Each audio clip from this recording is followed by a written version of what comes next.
खबर दें आपको, पाकिस्तान की तारीख में पहली मरतबा ख्वाजा सराओं की बदौलत डेरा Ghazi Khan reason property tax वसूली कीमत में पहले नंबर पर आ गया। बोल न्यूज़ ने पंजाब में वसूल किए गए टैक्स की सरकारी दस्तावेजात हासिल कर ली हैं। खबर की तफसीलात बताएंगे नुमाइंदा बोल न्यूज़ जाफर बिन यार। जी जाफर, ये बिल्कुल पाकिस्तान की तारीख में पहली मरतबा हुआ है कि ख्वाजा सराओं की बदौलत प्रॉपर्टी टैक्स की रिकॉर्ड रिकवरी हुई है। राय ने ये बताया है कि डीजी खान रीजन जो हमेशा प्रॉपर्टी टैक्स की रिकवरी के हवाले से बहुत नीचे रहता था, लेकिन अब वहाँ पे क्योंकि ख्वाजा सरा रिकवरी कर रहे हैं टैक्स की रिकवरी, और पहली दफा हुआ है 74 सालों में कि ख्वाजा सराओं की टैक्स रिकवरी की वजह से डीजी खान जो रीजन है पंजाब की तमाम रीजनों से पहले नंबर पर आया है। वहां पे बताया जा रहा है कि 118.43% के तनासब से रिकॉर्ड रिकवरी की गई है। और ये जहाँ वहाँ पे 3 माह गवर्नमेंट हुए थे मोहम्मद आजम, उन्होंने नित नए तजर्बात किए। पहली दफा हुआ कि महकमा एक्साइज में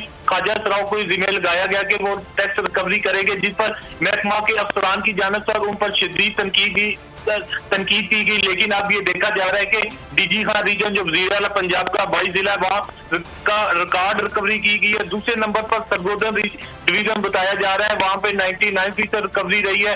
रावलपिंडी के बारे में बताया जा रहा है कि 98% रही है। इस तरह ये पंजाब की तमाम जो रीजनों में से डीजी खान रीजन वो वाइड रीजन है जहाँ पे सिर्फ ख्वाजा सराओं की बदौलत जो है टैक्स रिकवरी। राय ने ये बताया कि 74 सालों में ये पहली दफा हुआ है कि डीजी खान अपने टैक्स रिकवरी के हवाले से पहले नंबर पर आया है। बहुत शुक्रिया जाफर बिन यार तफसीलात से आगाह करने।